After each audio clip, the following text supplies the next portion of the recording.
तो hey guys, what's up, welcome back to our channel game and gap GG. तो जैसा कि हम लोगों ने बोला था, इंडिया आराम से बांग्लादेश से जीत जाएगी। But I don't feel so कि ये एक सेटिस्फाइंग विक्ट्री थी इंडिया के लिए। आप लोग कमेंट करके बता सकते हैं कि आपको ये मैच कैसा लगा। इंडिया क्या एक तरफा ये मैच जीतनी चाहिए थी, या फिर जो बैटिंग परफॉर्मेंस था इंडिया का, उससे आप सेटिस्फाइड हैं या नहीं। हालांकि बॉलर्स ने ये मैच को बचा लिया, वरना मुझे लग रहा था कि अगर बांग्लादेश थोड़ा सा भी और अच्छा खेलती, थोड़ा डोमिनेटिंग करती, थोड़ा इंटेंट के साथ खेलती, तो ये बांग्लादेश ये मैच जीत सकती थी, या फिर थोड़ा और क्लोज जा सकता था ये मैच। तो निष्कर्ष, आपको क्या लगा इस मैच से, बांग्लादेश का परफॉर्मेंस और इंडिया के परफॉर्मेंस के बारे में? मैं सेटिस्फाइड नहीं था कि फ्रैंकली बताऊं तो आज के मैच से। मतलब जैसे हमने प्रेडिक्ट किया था, इंडिया की बैटिंग काफी फ्रूटफुल रही इन दी, अगर बोलें कि ओपनिंग पार्टनरशिप में, क्योंकि हम बोल ही रहे थे कि बहुत विस्फोटक और बहुत अच्छी पार्टनरशिप ऑलरेडी चलती आ रही है इंडिया की। और अगर इन्होंने जल्दी नॉकआउट नहीं किया तो बहुत अच्छा यहाँ पर परफॉर्म कर सकते हैं, वही देखने को मिला भी। ऊपर से पिच भी ऐसी रही जैसे हमने बात की थी कि स्टार्टिंग में थोड़ा फ्रेश बिहेव कर सकती है। अगर बॉलर्स ने अच्छी अच्छी लाइन और लेंथ में बॉलिंग नहीं की तो यहाँ पर हमारे ओपनर्स उनको हार्म कर सकते हैं, तो वही देखने को मिला। और अभिषेक शर्मा ने बहुत अच्छी पारी यहाँ पर खेली थी। काफी उम्मीदें रहेंगी आगे भी, बट वही है जो मैंने लास्ट मैच में बात की थी, जिस वीकनेस की इंडिया के भी एक ही वीकनेस हमको दिखाई दे रही है, inconsistency in the middle overs. तो वही देखने को मिली मैं थी। इनकंसिस्टेंसी ना, मिडिल ऑर्डर तो बात की बात है। मिडिल ऑर्डर इंडिया का अगर देखा जाए तो अपने जितने भी मैचेस हुए एशिया कप में, चाहे वो ग्रुप स्टेज की बात कर लो, चाहे वो सुपर फोर की बात कर लो, किसी भी मैच में इंडिया का batting order, middle order specially middle order fix नहीं रहा है। कभी संजू सैमसन नंबर 3 पे, कभी तिलक वर्मा नंबर 3 पे, कभी सूर्य कुमार यादव नंबर 4 पे, और आज तो हद ही हो गई। दुबे को नंबर 3 पे बेच के पता नहीं क्या दिखाना चाहते थे।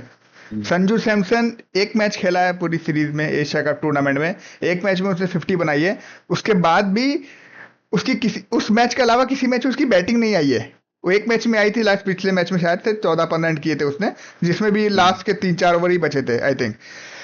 तो इतना ज्यादा I think batting order shuffle करने की जरूरत नहीं है। आई थिंक ये एशिया कप है, जिसमें आई थिंक कोई भी टीम ऐसी नहीं है जो इंडिया को टक्कर दे सके। उसमें चल रहा है ऐसा।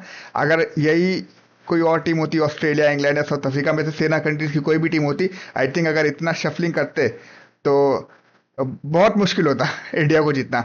बट मैं आई इतना ही कहना थिंक चाहूंगा। थोड़ा सा मैनेजमेंट को, आई थिंक यहाँ पर थोड़ा सा कोच को स्पेशली, या जो टीम के क्या बोलते हैं बैटिंग लाइनअप को डिसाइड कर रहे हैं, उनको थोड़ा सा माइंडसेट क्लियर रखना चाहिए कि आखिर वो चाह कैसे रहे हैं। एकदम वही क्योंकि वही। मतलब समझ नहीं आ रहा है। स्टार्टिंग में हमने बात की जब पहले इनिंग होने वाली थी इंडिया की, कि मतलब संजू सैमसन की प्लेस यहाँ पर बन भी रही है, नहीं बन रही है। अब उसको वो नंबर 5 नंबर 6 पे खिला दे रहे हैं। वो भी उसके नहीं बाद खिला रहे, उसको नंबर नंबर 8 पे आ रहा है वो।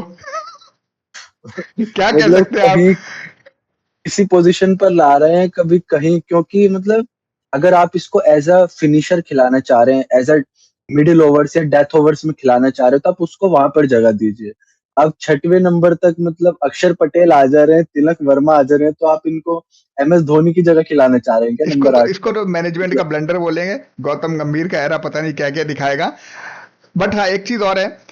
भले बैटिंग ऑर्डर मिडिल ऑर्डर में, बैटिंग ऑर्डर में चेंज हो रहा है मिडिल ऑर्डर में इतना, बट सूर्य कुमार यादव नंबर 4 पे आए। सूर्य कुमार यादव का लगातार ये फेलियर मैं कहूंगा। काफी समय से उनकी एक ऐसी इनिंग नहीं देखने को मिली है जिसमें टीम को उन्होंने संभाला हो। क्योंकि अगर देख रहे हैं कि 70% ऑफ रन टीम के ओपनर्स बना रहे हैं। जिस मैच में अभिषेक शर्मा, शुभमन गिल के रन नहीं बनेंगे, उस मैच में दिक्कतें आएंगी भारत को, होपफुली। एग्जैक्टली यही बात मैं बोल भी रहा था कि मतलब अगर अर्ली नॉकआउट होते हैं तो हमें पता नहीं है कि कौन किसके शोल्डर पे हम रिलाय कर सकते हैं, बिल्कुल तो वही बिल्कुल। हमें वीकनेस देखने को दिखी भी थी, और आज तो हाँ, एग्जैक्टली हमें उसको पूरा वही मैच हुआ। देखने को मिला जो है। जो टोटल आई थिंक 200 जाना चाहिए था, वो 160, 168 ही बना। और बाकी तो अभिषेक शर्मा बहुत अच्छा खेला। और जो मैंने बोला था, तंजीत हसन शकीब आएंगे, उन्होंने बहुत अच्छी स्टार्टिंग में बॉलिंग कराई थी। तो इतना इस मैच से मैं कहना चाहूंगा। इस मैच से आई थिंक इंडिया को थोड़ा सा ध्यान देना होगा बैटिंग में, स्पेशली मिडिल ऑर्डर को। एक सॉलिड मिडिल ऑर्डर रहना चाहिए। भले ही T20 क्रिकेट हो, मगर आपका नंबर 3 नंबर 4 फिक्स होना चाहिए। आपका नंबर 5 6 7 फ्लक्चुएट कर सकता है, बट नंबर ओपनिंग बैट्समैन आपका, और नंबर 3 और नंबर 4 आई थिंक फिक्स करना चाहिए। वर्ल्ड कप जो T20 वर्ल्ड कप हमारा जो मेन एम है, आई थिंक अगर उसमें इतनी चेंजेस करेंगे तो फिर मुश्किल होगा। आज का अगर थोड़ा सा बस हल्का सा बांग्लादेश का भी ओवरव्यू ले लें तो मुझे लगता है कि इनका इशू यही रहा है कि इनको सपोर्ट नहीं मिला है। मतलब सैफ हसन को यहाँ पर कोई भी एज सच पार्टनरशिप नहीं मिली है जिस मैच को थोड़ा आगे ले जा सकते हैं, वरना ये मैच काफी क्रिटिकल हो सकता था, बिल्कुल बिल्कुल क्योंकि हम पिच रिपोर्ट की भी अगर हम बात कर रहे थे तो हमने बोला था कि चेजिंग यहाँ पर हो रही है, ड्यू सपोर्ट कर रही है, और बॉलर्स को भी थोड़ा सा स्ट्रगल, इतनी हेल्प नहीं मिल रही है जितनी पहले मिल रही थी। तो आई थिंक मैच फंस रहा था और फंस सकता था अगर कोई एक भी बैट्समैन थोड़ा सा यहाँ पे थोड़ा अप्रोच यहाँ पर दिखाता, तो मैच थोड़ा सा और इंटरेस्टिंग यहाँ पर देखने को मिल सकता था। बिल्कुल तो आई वो थिंक मैं ऐसा कहूंगा अगर कि चार ही डाल दिया। आई थिंक मैं कहूंगा अगर कुलदीप यादव का फिर से वो 3 विकेट नहीं आते तो फिर से ये मैच जाता। एक बार फिर से कुलदीप यादव ने बचा लिया मैं कहूंगा बॉलिंग से, क्योंकि वरुण चक्रवर्ती की तो पिटाई हो रही थी यार, जो भी को वरुण चक्रवर्ती उतना ज्यादा आई थिंक मिस्ट्री नहीं दिखी आज उनकी बॉलिंग में। ये कहिए कि कुलदीप यादव ने वो 3 विकेट लेके थोड़ा मैच में इंडिया को वापस सी कराई। आई थिंक तो आपको अपना फेवरेट प्लेयर कुलदीप ही रखना चाहिए, क्योंकि मुझे नहीं लगता आपको वो सूट करता है, और हमें अभिषेक ही रखना चाहिए क्योंकि वो हाँ सूट कर हाँ रहा है। आई थिंक पूरे टूर्नामेंट में यही रहने वाला है। बिल्कुल। तो फिलहाल अब अगले मैच की तरफ बढ़ते हैं। हमारा जो अगला मैच है, हालांकि इंडिया क्वालिफाई कर चुकी है, इंडिया फाइनल खेल रही है। कल का जो पाकिस्तान बांग्लादेश मैच होगा वो एक वर्चुअल सेमीफाइनल की तरह होगा, जो जीतेगी वो इंडिया के साथ फाइनल खेलेगी। तो इंडिया का एक मैच है श्रीलंका के साथ, जो कि एक डेड रबल होगा। इसी पिच पे, दुबई की पिच पे। आई थिंक पिच धीरे धीरे जैसे जैसे हो रहा आगे बढ़ रहा है, पिच थोड़ा स्लोअर साइड में जा रहा है। स्टार्टिंग में थोड़ा फ्रेशनेस दिखती है, रोल क्योंकि हैवी रोलर चलाए जाते हैं तो उस वजह से थोड़ी सी पकड़ रहती है, बॉलर को थोड़ा मूवमेंट मिलती है। बट उसके बाद आई डोंट थिंक सो कि पिच में उतनी मदद मिलेगी बॉलर्स को, और बैटिंग भी हल्की सी स्लो डाउन रहेगी क्योंकि पिच स्लगिश होती जा रही है। तो श्रीलंका को भी हेल्प मिल सकती है, बट आई डोंट आप इंडिया उस मैचेस में चेंजेस करेगी, ऑब्वियसली बात है, जसप्रीत बुमराह नहीं खेलेंगे। तो देखते हैं उस मैच में क्या होता है। श्रीलंका के बारे में आप क्या बोलेंगे, श्रीलंका की प्रोबेबल लेवल लाइन या फिर क्या स्ट्रेंथ होगी श्रीलंका की उस टीम उस मैच में, क्योंकि तो यहाँ पर श्रीलंका की पहले प्रोबेबल 11 से बात कर लेते हैं। तो आई थिंक ओपनिंग हमें वही करने को, निशंका के साथ कुशल मेंडिस देखने को मिल सकते हैं ओपनिंग पार्टनरशिप में। बाकी आई थिंक नंबर 3 पर Camille Camille Mishra, and number 4 पर कुशल परेरा यहाँ पर देखने को मिल सकते हैं। एंड सिमिलरली नंबर 5 पर Dasun Shanaka, and then Charith Asalanka, and यहाँ पर नंबर 7 पर कमिंडो मेंडिस यहाँ पर देखने को मिल सकते हैं। एंड नंबर 8 पर वनिंदु हसरंगा, नंबर 8 पर दुनिस, आई थिंक दुनित वेला लागे जैसा लास्ट टाइम हमने देखा भी था। एंड नंबर 10 पर वही चमीरा यहाँ पर हमने देखने को मिल सकते हैं। और लास्ट में आई थिंक सेम नूथन तुषारा यहाँ पर देखने को मिल सकते हैं। आई थिंक यही प्लेइंग लेवल होने वाली है, और कोई चेंजेस करेंगे भी नहीं, जैसे लास्ट टाइम खेलने गए थे तो इसी तरह से इसको भी। पर आई थिंक अब श्रीलंका के लिए ज्यादा रहा भी नहीं इस टूर्नामेंट में कुछ, तो क्योंकि वही काफी डिसअपॉइंट किया है एटलीस्ट इन सुपर 4 मैचेस में। इनमें तो एटलीस्ट आई थिंक इनको थोड़ा सा और अप्रोच और थोड़ा सा यहाँ पर फाइटिंग स्पिरिट दिखानी चाहिए थी।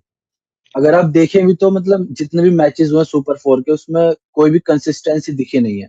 यहाँ पर ना निशंका ने बहुत अच्छा यहाँ पे एंकर रोल प्ले किया, जो हमने पहले बोला भी था कि उनको अपने शोल्डर पर रखना चाहिए, फिर असलंका को अपने शोल्डर पर रख के पूरी इनिंग्स को बिल्ड करना चाहिए। तो कुछ भी ऐसे देखने को मिला नहीं है, और से भी ज्यादा कुछ कंट्रीब्यूशन नहीं देखने को मिला है। वही मैं भी कहूंगा। हल्के बहुत श्रीलंका ने अब तक पूरे ही टूर्नामेंट में डिसअपॉइंट ही किया है, और क्योंकि श्रीलंका आई थिंक बाहर हो चुकी है, फाइनल नहीं खेल रही है, तो आई थिंक उस मैचेस में कुछ चेंजेस हो सकते हैं। आई थिंक बेंच से जो पथिराना है वो खेल सकते हैं, तीक्ष्णा खेल सकते हैं, और आई फील तीक्ष्णा को खेलने चाहिए थे बाकी मैचेस भी जिस तरह की पिच है। But I don't know why कि दुष्यंता चमीरा को लोग ने इतना मौका दिया है, क्योंकि उनकी बॉलिंग में उतना खास कुछ दिखा नहीं मुझे। तो बाकी आई थिंक श्रीलंका की वही चेंजेस, एक दो चेंजेस हो सकते हैं। I think bench strength check कर सकते हैं श्रीलंका अपनी आगे के लिए। बाकी इंडिया की प्लेइंग 11 तो 100% इस बार चेंजेस होंगे, जसप्रीत बुमराह रेस्ट करेंगे। बाकी आई थिंक सेम प्लेइंग 11 होनी चाहिए, अभिषेक शर्मा गिल ओपन करेंगे, और बाकी मिडिल ऑर्डर तो आप लोग खुद ही डिसाइड कर लीजिए। ऐसा लगता है कोई गली क्रिकेट खेलने वाले बच्चे आके मिडिल ऑर्डर डिसाइड करते हैं, हाँ भाई तू अच्छा खेलेगा, तू बैट लेके आ, नंबर 3 पे तू जा, नंबर 4 पे तू जा, ऐसे चल रहा है। तो अब किसी को भी रख लीजिए नंबर 3, 4, 5, 6 में।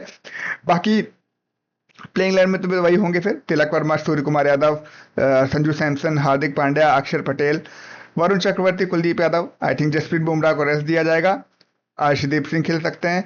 बट फिर भाई बात वही, हम लोग जीजी एरा में है तो हर्षित राणा भी आ सकते हैं, पता नहीं किस कोटे पे। एक मैंने मीम देखा था, गौतम गंभीर का जो स्टैंड दिल्ली में, उसमें हर्षित राणा की फ्री टिकट रहती है। सही बात है। अ, आई थिंक यहाँ पर थोड़ा सा इस वाले मैच में थोड़ा इंटरेस्टिंग हमको देखने को मिल सकता है अगर हम इंडिया वर्सेस श्रीलंका की बात करें, क्योंकि यहाँ श्रीलंका के जो बॉलर्स हैं उनके क्वालिटी स्पिनर्स इनके पास है। ये था कि फाइटिंग स्पिरिट अभी तक बैटिंग लाइनअप से देखने को नहीं मिली है, बट अगर हम बॉलिंग लाइनअप की बात करें तो आई थिंक थीक्षाण और हसलंका मिलकर यहाँ पर काफी अच्छा डैमेज पहुंचा सकते हैं। और अगर हम बात करें तो इंडिया की बैटिंग ने भी अभी इतना इम्प्रेस नहीं किया है, जैसे कि हम अभी बात भी कर रहे थे। आई थिंक अभिषेक और गिल को अगर तीक्षणा अगर पावर प्ले में, जैसे कि हम जानते हैं, बॉलिंग कराते हैं, क्योंकि पेस लाइनअप से भी हम बहुत ज्यादा उम्मीद नहीं कर रहे हैं, बट अगर हम इन दोनों पर भी अगर रिलाय करें तो आई थिंक अगर तीक्षणा थोड़ा सा अर्ली नॉकआउट अभिषेक शर्मा को स्पेशली अगर कर सके, या उनका साथ दिया करुणा रत्ने या फिर चमीरा ने, और किसी तरह से हमारे ओपनर्स को इन्होंने अर्ली नॉकआउट कर दिया, तो आई थिंक मैच फंस चुका है। क्योंकि हम जानते हैं लास्ट ईयर विनिंग टीम रही है श्रीलंका, तो हम ऐसे नहीं कह सकते कि इस बार डाउन गई है सुपर फोर में तो अच्छी टीम नहीं है, सेम ही टीम थी। तो इंटरेस्टिंग तो रहेगा, और ऐसा नहीं है कि इंडिया को भी यहाँ पर बहुत कुछ देखने को मिल सकता है, बहुत कुछ सीखने को मिलेगा, क्योंकि फाइनल जिसके भी साथ होगा काफी कुछ सीख कर, काफी कुछ अप्रोच के साथ उनको वहां पर अपनी रणनीति बनाने की जरूरत रहेगी। आई थिंक ये रहने वाला, बाकी इंडिया जीत जाएगी, ऐसा कोई बहुत ज्यादा सोचने का नहीं है। बस ये कि ये पहले मैनेजमेंट क्लियर हो कि आखिर ये कौन सी 11 खिलाना चाह रहे हैं, कौन सी टीम 15 को इनको ग्राउंड पे उतारने का मन है। तो वही है, बाकी तो आई थिंक कोई ज्यादा इनको इशू नहीं होना चाहिए। तो कौन रह रहा है इस मैच का बाकी आप टॉप यहाँ परफॉर्मर? पर नीचे कमेंट बॉक्स पर लिख दीजिएगा कि आपके हिसाब से कौन यहाँ पर विजेता हो सकता है, और किन प्लेयर्स का योगदान यहाँ पर ज्यादा देखने को मिल सकता है। एकदम। तो बने रहिएगा हमारे साथ। फाइनल में हम लोग लाइव आएंगे।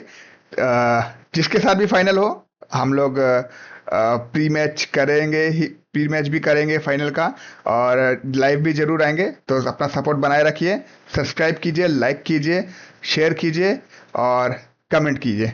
Thank you gas.